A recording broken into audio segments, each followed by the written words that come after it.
ভারত ভারত হচ্ছে ইন্ডিয়া হচ্ছে জঙ্গি সংগঠনকে তারা পৃষ্ঠপোষক করছে।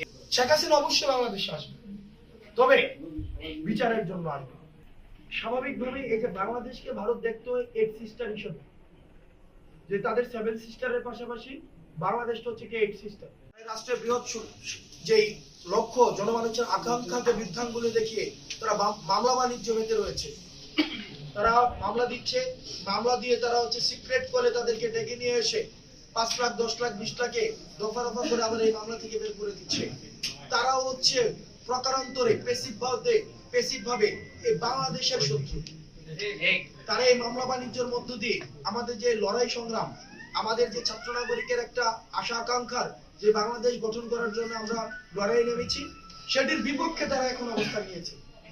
এবং রাজনৈতিক দলগুলোর কাছে আমাদের আহ্বান জানাবো, আপনারা আপনাদের জায়গা থেকে আপনার তৃণমূলের নেতা কর্মীদেরকে স্পষ্টভাবে আপনারা বার্তা দিন, যেন করে এই মামলা বাণিজ্যকে তারা হচ্ছে কোনোভাবে প্রশ্রয় না দেয়, বরং যারা প্রকৃতার্থে এই আওয়ামী ফেসিবাদের পক্ষে ছিল, আওয়ামী ফেসিবাদের পৃষ্ঠপোষকতা দিয়েছে, তাদেরকে যেন মামলায় হচ্ছে অন্তর্ভুক্ত করা হয় এবং তাদের বিচারটি যেন যথাযথভাবে নিশ্চিত করা হয়। হাসান ভাই, ভারতের সাথে বাংলাদেশের যে সম্পর্ক, এটার ক্ষেত্রে যদি যে চুক্তিগুলো বিদ্যমান, সেই চুক্তিতে বাংলাদেশ যদি চায় শেখ হাসিনাকে ভারত দিতে বাধ্য।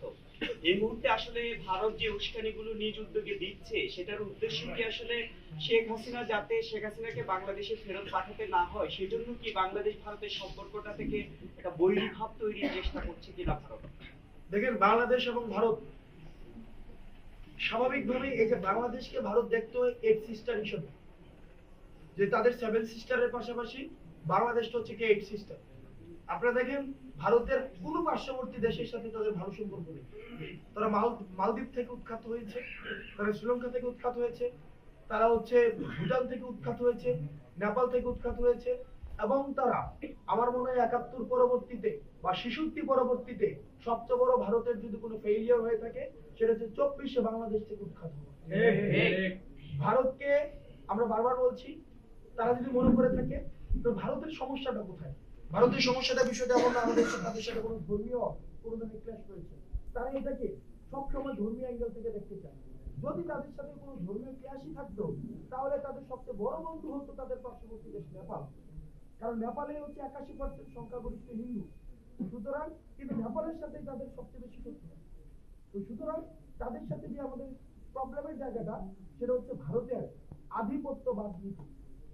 ভারত মনে করে থাকে তাদের আধিপত্যের যে আগ্রাসনের দৃষ্টিতে তারা বাংলাদেশকে দেখেছে, সেই জায়গাটিতে আমরা দেখেছি যে আওয়ামী লীগের নীল ডাউন ডিপ্লোমেসি, নতজানু ডিপ্লোমেসি, হাঁটু মেরে বসা ডিপ্লোমেসি, অর্থাৎ তার ক্ষমতায় থাকার জন্য, বঙ্গভবনে থাকার জন্য বাংলাদেশকে যদি প্রয়োজনত বিক্রি করে দিয়েও হাসিনা এই দিল্লির শাসন হিসেবে যখনই দেখেছে দিল্লি যে এই বাংলাদেশে ছাত্র নাগরিক এই হাসিনার নীল ডাউন পলিসি থেকে আমাদের আই টু আই পলিসিতে আমরা চলে গিয়েছি, তখনই তারা এই পলিসিটাকে তারা মেনে নেয়।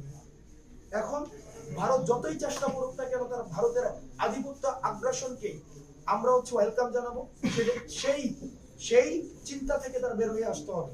ভারতের সাথে আমাদের সম্পর্ক হবে ন্যায্যতার ভিত্তিতে, ভারতের সাথে আমাদের সম্পর্ক হবে চোখে চোখ রেখে, এবং সেটির জন্য আমরা চাই এই অন্তর্বর্তীকালীন সরকার আওয়ামী সরকারের সাথে যে ভারতের যে চুক্তিগুলো হয়েছে, সেই চুক্তিগুলি জনসম্মুখে নিয়ে আসুক, এবং যেই পানির যে ন্যায্য হিস্সা সেটিকে নিশ্চিত করা হোক।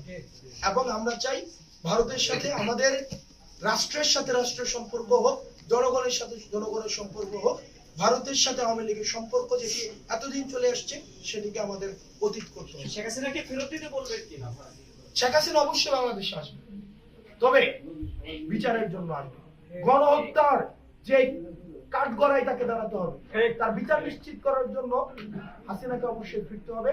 এবং তারা যদি হাসিনাকে ফেরত না দেয়, তাহলে আমরা ধরে নিব ভারত হচ্ছে ইন্ডিয়া হচ্ছে জঙ্গি সংগঠনকে তারা পৃষ্ঠপোষক করছে। ধন্যবাদ।